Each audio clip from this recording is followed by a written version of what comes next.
میری درخواست ہے آج کی اس قبولیت کی گھڑی میں 100% پر یقین ہوں، میں حقیقتاً عرض کر رہا ہوں، آج کی قبولیت کی گھڑی ایک شب جمعہ ہے۔ نمبر 1 قبولیت کی گھڑی کی میرے پاس دلیلیں سنتے جائیں۔ ایک شب جمعہ ہے، شب جمعہ میں جو دعا مانگی جائے قبول ہوتی ہے شب جمعہ میں۔ دوسرا، سفید بالوں والے میری سامنے بوڑھے بوڑھے بیٹھے ہوئے ہیں۔ تیسرا، جوان بیٹھے ہیں بے تاب جوانی لے کر یا توبہ کرنے والے۔ تیسرا، پردیسی مسافر بیٹھے ہیں جن کی فرض آخری چیز ہے، آخری فرض، وہ آخری فرض میں میرا اللہ آدھا کر دیتا ہے۔ آخری فرض کتنے ہو گئے؟ 4۔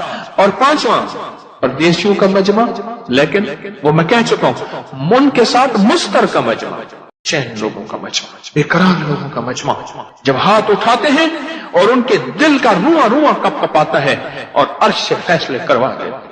چھٹا، 40 سے زیادہ کا مجمع ہے، 40 لوگوں کا مجموعہ جمع ہو جائے، میرا اللہ کہتا ہے، میرا اللہ تو یہاں تک کہتا ہے فرشتے کو کہتے ہیں اللہ تیرا بندہ تیرے پاس آیا، میرا اللہ کہتا ہے اس بندے کے حق میں کچھ بندوں نے گواہیاں دی ہیں، تو کہتے ہیں فرشتے یا اللہ کچھ لوگ کہتے تھے اچھا ہے، تو فرمایا فرشتوں کہتے ہیں میرا اللہ میرے فرشتوں غور سے سننا ذرا، اچھا تو نہیں تھا، میں اسے جانتا تھا، اس کے دن بھی، اس کی رات بھی، اس کی صبح بھی، اس کی شام بھی، پر بندوں کی گواہی، بندوں کی گواہی میں اس کے حق میں قبول کرتا ہوں اور میں نے اس کے اچھوں میں شامل کر دیا اور بخشش کا سارا نظام بنا دیا۔ اس کے حق میں جو بندوں کی گواہی ہے نا وہ میں نے قبول کر لیا۔ بے چین لوگ، مستر لوگ، اور سب سے بڑی بات یہ ہے سورۃ اخلاص پڑھی جائے گی، اور آخری چیز یہ ہے کہ اس کی رحمت آخری درجے کی متوجہ ہے۔ جو ہم نے ان 2 دنوں میں نوافل پڑھے ہیں، صحابہ کرام رضوان اللہ تعالی علیہ اجمعین نے اللہ کے حبیب صلی اللہ تعالی علیہ وسلم سے کوئی بات منوانی ہوتی تھی، حضرت سیدہ فاطمہ رضی اللہ تعالی عنہا کی بارگاہ میں پیغام پہنچواتے تھے، اور حضرت فاطمہ جا کے اپنے والد محترم سے کوئی بات اگر فرماتی تھی تو حضور ٹالتے نہیں تھے۔ ہمارے اکابر، ہمارے بڑے، یہ عمل میرا ساختہ نہیں ہے، میں وظیفے بناتا نہیں ہوں، بتاتا ہوں۔ اس کے لیے میرا ایک پیج ہے اکابر پر اعتماد، آپ انگلش میں لکھیں گے اکابر پر اعتماد، تو آپ کو فوراً اس پہ واٹس ایپ پہ اور فیس بک ایک پوری کی پوری ایک سیریز آئے گی جس میں میرے ہر وظیفے کی دلیل، سند، حوالہ، ہر عمل پر۔ تو یہ جو نفل میں ابھی بتانے لگا ہوں، یہ نوافل میں نے بے شمار دفعہ بتائے، بے شمار لوگوں نے کیے اور بہت نفع پایا اور بہت اس کا فوری رزلٹ پایا۔ 2 رکعت نماز نفل، سورۃ فاتحہ کے بعد سورۃ اخلاص، وہ 1 دفعہ یا 100 دفعہ، وہ 100 دفعہ یا 1000 دفعہ، جتنا زیادہ وجدان، جتنا زیادہ گڑ اتنا میٹھا۔ اس طرح 2 رکعت نماز نفل پڑھ کے اس کا ثواب سیدہ فاطمہ رضی اللہ تعالی عنہا کی روح اقدس کو ہدیہ پہنچائیں اور ان سے عرض کریں کہ اپنے والد محترم کو ہمارا یہ کام کہیں کہ یہ اللہ سے کروا دیں۔ آپ سمجھ لیں، ہمارا یہ مسئلہ ہے، ہماری یہ مشکل ہے، ہماری یہ الجھن ہے، ہماری یہ پریشانی ہے، ہمارا یہ دکھ ہے، ہماری یہ تکلیف ہے، ہمارا کوئی مسئلہ بھی ہے، اور یہ مسلسل نفل پڑھے، 2 نفل پڑھ لیے۔ ایک بندہ کہتا ہے کہ میں 100 پڑھوں گا اور وہ بے دھیانی والے پڑھے، ایک کہتا ہے میں 100 نہیں پڑھتا، میں 5 پڑھتا ہوں، 6 پڑھتا ہوں، 10 پڑھتا ہوں، پر دھیان والے پڑھتا ہوں۔ وہ جو دھیان، توجہ اور اللہ کا تعلق قائم کر کے پڑھے گا وہ 100 سے زیادہ طاقتور ہے۔ ہمارے اکابر سے اس کی صنعت ہے۔ میرے حضور کا فرمان صلی اللہ تعالی علیہ وسلم، فرمان جو 1 مرتبہ سورۃ اخلاص پڑھتا ہے اس پر برکت نازل کی جاتی ہے۔ برکت، یہی برکت ابھی کہہ رہا ہوں، کچھ نہ رہا، منگتا ہو گیا، کچھ نہ رہا، خالی ہو گیا، برکت نہیں تھی، کثرت تھی۔ اور جو 1 دفعہ سورۃ قل ہو اللہ پڑھتا ہے اللہ اس پہ کیا نازل کرتا ہے؟ اور بولو، اور جو 40,000 دفعہ پڑھے گا اور بے بہا پڑھے گا، بولو اس پہ کیا برکتیں نازل ہوں گی؟ اس پہ کیا برکتیں ہوں گی؟ جو ایک دفعہ سورۃ قل ہو اللہ، میرے آقا کا فرمان ہے، حضرت انس رضی اللہ تعالیٰ عنہ میرے حضور کے غلام اس کے راوی ہیں، فرمایا جو ایک دفعہ سورۃ اخلاص پڑھے گا اللہ پاک اس پہ برکت نازل فرماتے ہیں، اور جو 2 مرتبہ پڑھے گا اس کے اہل و عیال پہ پھر برکت نازل فرماتے ہیں۔ پہلی دفعہ پڑھے گا اس پہ، دوسری دفعہ پڑھے گا اللہ اس کے فیملی اہل و عیال پہ، اور جو 3 مرتبہ پڑھے گا اللہ اس کے تمام پڑوسیوں کو برکت عطا فرماتا ہے۔ ہاں، ایک اللہ کے ولی تھے، ان کا مکان بک رہا تھا، سب نے آ کے بولی لگائی، 1000 کی 2000 کی، ایک کہنے لگا 10,000 میں دے دے، وہ بھی آ گئے، درویش تھا، اس نے کہا میرا مکان 10,000 میں تو ہے ہی نہیں، تو اتنی کیوں لگا رہا؟ کسی نے لگائی، اس نے کہا ایک تیرا مکان ہے، ایک ولی کا پڑوس ہے، تیرے ساتھ اللہ کے فلاں ولی رہتے ہیں، ان کا پڑوس بھی تو ہے، وہ جب اعمال کریں گے اس کا مجھے حصہ ملے گا، نور، برکتیں، رحمتیں، پر اس کی قیمت میں ادا نہیں کر سکتا، اس لیے میں کہتا ہوں یہ مکان میں لے لوں، یہ پیسے تو لے لے، مجھے ان کا پڑوس ہے۔ اس لیے فرمایا جو 3 دفعہ پڑھے گا اس کے تمام پڑوسیوں کو برکت حاصل ہوگی۔ برکت جس کو مل جائے نا، اللہ سے مانگا کرے، اللہ مجھے برکت دے، میری نسلوں میں برکت دے، میرے ایمان میں برکت دے، میرے رزق میں برکت دے، میری صحت میں برکت دے، میری چاہت میں برکت دے، یعنی چاہت کون سی؟ تجھے چاہنے اور تیرے حبیب کو چاہنے۔ اے اللہ میرے قدموں میں، میرے سونے میں، میرے اٹھنے میں، میرے گھر میں، میری زندگی میں، اور قیامت تک کی میری نسلوں میں، اور حتیٰ کہ میری قبر میں بھی برکت دے۔ جو برکت والی جو قبر دے گا تو حد نظر ایسی ہوگی، اور مولا ایسی برکت دے کہ میری عزت میں برکت دے، میرے وقت میں برکت دے، وقت میں برکت دے۔ مانگے اللہ سے برکت، اللہ سے برکت مانگے۔ اور جو برکت والے اعمال ہیں، میں سدا ایک بات عرض کرتا ہوں، آج بھی عرض کر رہا ہوں، جو برکت والے اعمال ہیں ان کے متلاشی رہا کریں، تلاش میں رہا کریں، کس عمل میں برکت ہے، کس عمل میں برکت ہے، کس عمل میں برکت ہے، کن لفظوں میں برکت ہے، کن بولوں میں برکت ہے، کن حرفوں میں برکت ہے، کس مجمع میں برکت ہے، کس دعا میں برکت ہے، کن قدموں میں برکت ہے، کن قدموں میں برکت ہے۔ برکت کے متلاشی، برکت کے منگتے، برکت کے بھکاری۔ جو 3 دفعہ سورۃ اخلاص پڑھتا ہے، فرمایا جو 3 مرتبہ پڑھے گا تمام پڑوسیوں کو برکت حاصل ہوتی ہے، تمام پڑوسیوں کو برکت حاصل ہوتی ہے۔ اور فرمایا جو 12 مرتبہ پڑھے اللہ جنت میں 12 محل بنا دیتے ہیں۔ واہ مولا، اتنی تیری رحمت ہے، اتنی تیری عطائیں، قیامت کے دن ایک بندہ جائے گا، ذرا غور سے سننا، اللہ پاک فرمائیں گے اتنے تیرے حج، اتنے عمرے، اتنی تسبیحیں، اتنی زکاتیں، اتنے صدقے، اتنے خیرات، اتنی عبادتیں، اتنے فلاں۔ تو اللہ پاک سے عرض کیا کہ اللہ میں اپنے لفظوں میں کہہ رہا ہوں، اللہ فرشتے کسی اور کا ڈیٹا اٹھا کے لے آئے، یہ میرا تو ہے ہی نہیں، میں نے تو نہیں کیا۔ اللہ پاک فرمائیں گے آج انصاف کا دن ہے، اس لیے انگریز نے قیامت کے دن کا نام رکھا ہے کہ ڈے آف ججمنٹ، ججمنٹ ہوگی ہر چیز کی۔ آج انصاف کا دن ہے، تو نے خود نہیں کیا تھا بلکہ ذریعہ بن گیا تھا لوگوں کے لیے، ذریعہ بن گیا تھا، تو ذریعہ بنا تھا۔ انہوں نے ایک نے 10 کو بتایا، سمجھنا ذرا، 10 نے 40 کو، 40 نے 100 کو، 100 نے 200، 1000 کو بتاتے گئے، ان سب کا جتنا ملا اتنا تجھے بھی تیرے نام اعمال میں لکھا جاتا گیا، لکھا جاتا گیا، لکھا جاتا گیا، تیرے نام اعمال میں بھی اور اس کے نام اعمال میں بھی کمی نہیں ہوئی۔ ذریعہ جو تو بنا تھا، ذریعہ جو تو بنا تھا۔ حضرت امام موسیٰ کاظم سبحان اللہ فرمانے لگے ایک دفعہ، اے اللہ میری ساری نیکیاں صدیق اکبر کو دے دے۔ تو انہوں نے پوچھا کیوں؟ فرمایا اللہ کے حبیب کے بعد امت کے لیے ذریعہ وہ بنے ہیں، قیامت تک جتنی بندہ نیکیاں کرتا رہے گا، کرتا جائے گا، اس سب کا حصہ صدیق اکبر رضی اللہ تعالیٰ عنہ کے حصے میں لکھا جاتا جائے گا۔ جو 12 دفعہ پڑھے گا جنت میں اللہ اس کے لیے محل، جنت میں اللہ اس کے لیے محل جو 12 دفعہ پڑھے جنت میں اللہ اس کے لیے محل کا انتظام فرمائیں گے اور 12 محل اس کے لیے. اور اگلا بات سنو، محافظ فرشتے کہتے ہیں چلو ذرا ہم اپنے بھائی کا محل تو دیکھ آئیں.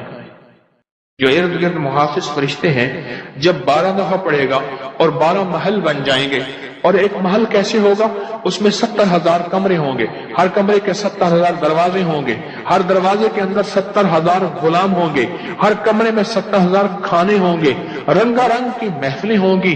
اللہ کے علم میں ہے کیا ہوگا اور کیا ہوگا، کیا ہوگا اور، لیکن ہے حق. اندیکھے سودے حق ہوتے ہیں. 70,000 محافظ فرشتے کہتے ہیں چلو دیکھیں ذرا اپنے بھائی کا محل تو دیکھیں. اور اگلا فائدہ سنیں اور بڑا مبارک فائدہ، اور وہ کہ جو 100 مرتبہ سورۃ قل ہو اللہ پڑھتا ہے 100 مرتبہ، اللہ اس کے 50 سال کے گناہ معاف کر دیتے ہیں. 50 سال کے گناہ معاف کر دیتے ہیں. اور جو حقوق ہیں وہ جا کے علماء سے پوچھے اور ان کا ازالہ کرے، اور باقی گناہ اللہ نے 50 سال کے معاف کر دیے. کتنی دفعہ؟ صرف 100 دفعہ. رشتے ایک دوسرے کو کہتے ہیں ذرا چل کے دیکھائیں اپنے یار کا محل تو دیکھائیں، محفل تو دیکھائیں. اور جو 100 مرتبہ پڑھے گا اللہ اس کے 50 سال کے گناہ معاف کر دیتے ہیں. اللہ کہتے ہیں جا کیوں پریشان نہیں، خوف نار جہیم کا کہ کرم ہے مجھ پہ کریم کا، میں مداح آل رسول ہوں یہی آخرت کا سامان ہے. اللہ کہتے ہیں جا معاف کر دیا. اور اگر 400 مرتبہ سورۃ اخلاص پڑھ لے اللہ اس کے 100 سال کے گناہ معاف کر دیتے. ایک درویش تھے، لوگوں کو اللہ اللہ سکھاتے تھے. ایک جنگل میں جا رہے تھے سفر میں کہیں، تو ایک جگہ جو ہے رات پڑ گئی، ایک درخت کے نیچے قیام کیا. جب قیام کیا تو رات کو آنکھ کھلی تو سنا کہ 2 بندے آپس میں باتیں کر رہے ہیں. آنکھیں بند ہیں، کان کھلے ہیں، یعنی نیند کھلی ہوئی ہے. جاگتے میں آواز آئی، ایک بندہ کہنے لگا اس کو ہم چھیڑیں، تنگ کریں، یعنی کسی بیماری میں، کسی دکھ میں، کسی تکلیف میں، کسی مشکل میں، کسی پریشانی میں، کسی ناکامی میں، کسی الجھن میں اس کو مبتلا کریں، اس کو مبتلا کریں. دوسرا کہنے لگا چھوڑ، تجھے اس نے کیا کہا ہے، تو اس کو کیوں تنگ کرتا ہے؟ نہ میں اس کو تنگ کروں گا. ایسے خام جاتے جاتے کسی کو انگلی لگا دی، کسی کے آگے پاؤں کر دیا، پاؤں کے بل گر گیا. کوئی کیا کر رہا ہے؟ بعض لوگوں کا مزاج ہوتا ہے، یہ لوگوں کے مزاج میں کمی ہے، شیاطین کا مزاج ہی یہی ہے. اس لیے جو اس مزاج کا بندہ اس کو شیطان کہتے ہیں. عمومی معاشرے میں وہ بڑا شیطان آدمی، اس کا کام لوگوں کو تکلیف دینا ہے. تو اس نے کہا اس کو تکلیف نہ دے. اچھا یہ اب سن رہا ہے، یہ سن رہا ہے. اس نے کیا کیا؟ دل ہی دل میں شاہد اللہ انہ لا الہ الا، یہ قرآن پاک کی 2 آیتیں بغیر حساب تک انمول خزانے میں، قرآن پاک کی آیت ہے. یہ اس نے دل ہی دل میں پڑھ لی، بس ایک دفعہ پڑھ لی دل ہی دل میں. جب دل ہی دل میں اس نے پڑھ لی، دل ہی دل میں، جب دل ہی دل میں اس نے پڑھ لی، اب دوسرا کہتا ہے جو نیک تھا، شریف تھا، ایک شریر تھا، انہوں نے کہا اب بتا، تیری اور میری ذمہ داری ڈیوٹی لگ گئی ہے صبح تک کسی حفاظت کرے. تجھے کہا تھا نا چھیڑے اس کو، اب تیری میری ذمہ داری لگ گئی ہے کہ صبح تک اس کی حفاظت کرے. اس نے کیا کیا؟ بے بس تھا. 2 جنات ہیں، ایک شریف ہے، ایک شریر ہے، اور مجھے تکلیف دینا چاہتے ہیں، کیا کرے؟ اس نے فوراً اس ہستی کو پکارا جس نے کہا تھا اماں. اس نے فوراً اس ہستی کو پکارا جس کے ہاتھ میں کائنات کے سارے راز، طاقتیں، قوتیں ہیں.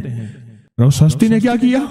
اب ان کی ڈیوٹی لگا دے، اب ان کی ذمہ داری لگا دے، یہ صبح تک اس کی حفاظت کریں جب تک وہ نہ جاگے.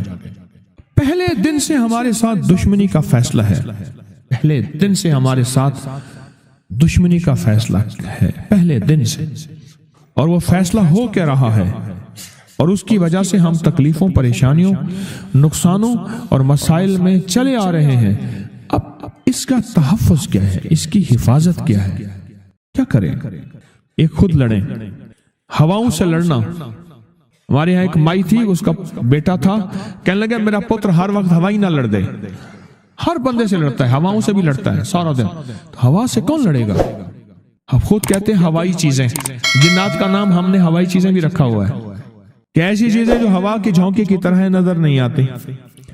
ہمارے معاشرے میں جنات کو ہوائی چیزیں بھی، اوپر کی چیزیں بھی کہا جاتا ہے، ہوائی چیزیں بھی کہا جاتا ہے. ہوا سے کون لڑ سکتا ہے؟ بے بس ہیں ہم بے بس ہیں، ہم نہیں لڑ سکتے. پھر ایسی طاقت کو لے آئیں، ایسی طاقت کو لے آئیں جو لڑ سکتی ہے، اور وہ اللہ ہے، اور اس کی طاقت ہے، اور اس کی قوت ہے، اور اس کا 100% جمال ہے، جلال ہے، عزت ہے، عظمت ہے، وقار ہے، شان و شوکت ہے. وہ طاقت ہے جو لڑ سکتی ہے، کوئی نہیں لڑ سکتا. یاد رکھنا جنات شیاطین سے کوئی نہیں لڑ سکتا. میری بھی زندگی گزری ہے روحانیت کی دنیا میں طالب علم کی حیثیت سے. وہ جن تابع وغیرہ نہیں ہے، لیکن ان سے لڑ کوئی نہیں سکتا. ان سے اگر اللہ کی مدد ساتھ نہیں ہے اور اللہ کے نام کی طاقت اور ڈھال ساتھ نہیں ہے، ان سے کوئی نہیں لڑ سکتا. اور نہ لڑنے کی کوشش کرنا. اللہ کی مدد، یہ آیت الکرسی کیا ہے؟ یہ ساری اللہ کی مدد ہے، اللہ کی منت اور خوشامد ہے. ترجمہ اٹھا کے دیکھ، یہ آیت الکرسی ساری میری اللہ کی منت اور خوشامد ہے. اللہ لا الہ الا هو الحی القیوم. مولا تیرے علاوہ ہے ہی کوئی نہیں. لا الہ الا الحی، تو ہمیشہ زندہ ہے، موت نہیں. القیوم، سب مٹ جائیں گے تو قائم ہے. لا تاخذہ سنہ، اے مولا تو وہ ہستی ہے جسے نہ نیند آئے نہ اونگ آئے. ولا نوم، لہو ما فی السماوات و ما فی الارض، ساری کائنات، ساری زمینیں، سارے آسمان مولا تیرے ہی ہیں، حکومت تیرے پاس ہے. من ذا الذی یشفع عندہ الا بإذنہ، کون ہے جو سفارش کرے؟ تیرا امر ہوگا تو سفارش ہوگی. تیری حکومت طاقت کے سامنے کوئی بندہ نہ ہل سکے، نہ آنکھ اٹھا سکے. یعلم ما بین ایدیہم وما خلفہم، تو ہمارا پچھلا ڈیٹا بھی جانتا ہے، تو ہمارا اگلا ڈیٹا بھی جانتا ہے. ہماری پچھلی کیمرے کی ساری ریکارڈنگ تیرے پاس ہے. ہماری اندھیرے اجالے تیرے پاس ہیں، ہماری صبح شامیں تیرے پاس ہیں، ہمارے دل کے تصورات تیرے پاس ہیں، دل کی سوچیں اور خیالات تیرے پاس ہیں. ولا یحیطون بشیء، اور تیری طاقت ہر کسی پہ غالب ہے، احاطہ کیا ہوا ہے. الا بما من علم، الا بس تیرے علم میں ہے. وسع کرسی، تیری کرسی بڑی وسیع ہے، تیرا اقتدار بڑا وسیع ہے، تیری حکومت بڑی وسیع ہے. تیری پاس کئی سکندر آئے اور گئے، کئی سکندر آئے اور گئے. میں خوارزم میں گیا، وہاں بخارا سے آگے، بہت آگے، وہاں کا سفر تھا جہاز کا، بہت آگے، وہاں کئی میلوں میل. وہاں ایک شہر تھا، اس کا نام تھا نوراتا. شیخ ابو الحسن نوری رحمت اللہ علیہ، ہمارے بڑوں کی کتابوں میں ان کے تذکرے آتے ہیں. ان کا وہاں مزار تھا اور لوگ ان کے ہاں آ کے 9 راتیں گزارتے تھے اور وہ اللہ اللہ سکھاتے تھے. یہ بڑوں کے ہوتے تھے. جیسے سال کے بعد، یہ بھی آج راز بتا دوں، سال کے بعد بزرگ ہر کونے، ہر کریے، ہر گوشے میں نکل جاتے تھے، لوگوں کو اللہ اللہ سکھاتے تھے. ایک جگہ مخصوص ہوتی تھی، مرشد کا آستانہ. سال کے بعد وہیں جمع ہوتے تھے اور ایک دوسرے سے ملتے تھے، میل جول ہوتا تھا. اس میل جول کا نام ہے میلہ. ملنا، میل جول. اب وہ میلہ بنتے بنتے کہاں نکل گئی. میلے کا نام آتے ہی فوراً سرکس آتی ہے. حالانکہ میلہ کیا تھا؟ ملتے تھے، فلاں علاقے کے حالات کیا ہیں، فلاں گاؤں کے، فلاں قریے کے، فلاں شہر کے کیا حالات ہیں، وہاں لوگوں کی دینی حالت، ایمانی حالت کیا ہے، وہاں کیا باطل کفر ہے، وہاں کیا نظام ہے، کیا ایک دوسرے سے ملتے حالات بتاتے تھے. پھر چند دن ساتھ رہتے تھے، ایک دوسرے سے حالات لے کے پھر لوگوں کو اللہ اللہ سکھانے نکل جاتے تھے. پھر سال کے بعد اکٹھے ہوتے تھے. اس کا نام تھا میلہ. اس کا نام تھا میلہ. اور اس کا نام کیا تھا؟ پہلے کیا بتایا میں نے؟ نوراتاں. نوراتے کسی درویش کے پاس آتے تھے، اللہ کا نام بھی سکھاتے تھے، دم بھی کرتے تھے، دعا بھی کرتے تھے، اس کو اللہ اللہ بھی کراتے تھے. بھلا چنگا، صحت مند، تندرست، مسائل کو حل پا کے چلا جاتا تھا. یہ تھا نوراتا. شیخ ابو الحسن نوری رحمت اللہ علیہ یہ 9 راتوں میں لوگ آتے تھے. میں کہنا یہ چاہ رہا تھا، ان کے مزار کے اوپر ایک بہت بڑا قلعہ تھا. انگریز اس کے اوپر سارے چڑھ رہے تھے. اونچا قلعہ تھا. میں نے اگلا سفر کرنا تھا, میں قلعے پہ نہ گیا. میں نے کہا کس کا ہے؟ اس نے کہا سکندر اعظم کا قلعہ ہے. آج سے کئی ہزار سال پہلے اس نے یہ قلعے بنائے تھے, یہ اس کی کرسیاں تھیں. ایک میرے رب کی کرسی ہے, وسیع کرسی, وسیع کرسی. سکندر کے قلعے ہیں. سکندر کہاں کہاں آیا؟ نہ گورے سکندر نہ رہی قبر دارا, نہ گورے سکندر نہ رہی قبر دارا. مٹے نامیوں کے نشاں کیسے کیسے, زمیں کھا گئی آسماں کیسے کیسے. نہ گل ہیں نہ گنچے نہ بوٹے نہ پتے, ہوئے باغ نظرے خزاں کیسے کیسے.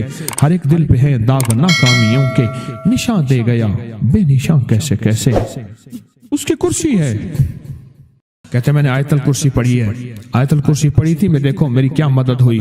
آیت الکرسی پڑھی تھی, دیکھو میری کیا حفاظت ہوئی. بس آیت الکرسی پڑھنی تھی, وہ چیز یوں چلی گئی. آپ اپنا واقعہ سناتے.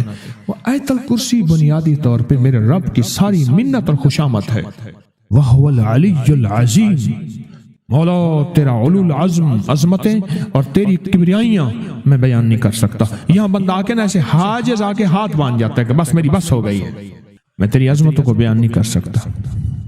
جب ہم بے بس ہو جائیں پھر ایسی طاقتور چیز کو پکاریں جس کے پاس اقتدار بھی ہو, اختیار بھی ہو, طاقتیں قوتیں بھی ہوں اور زوال نہ ہو, سرمدی جاویدانی ہو.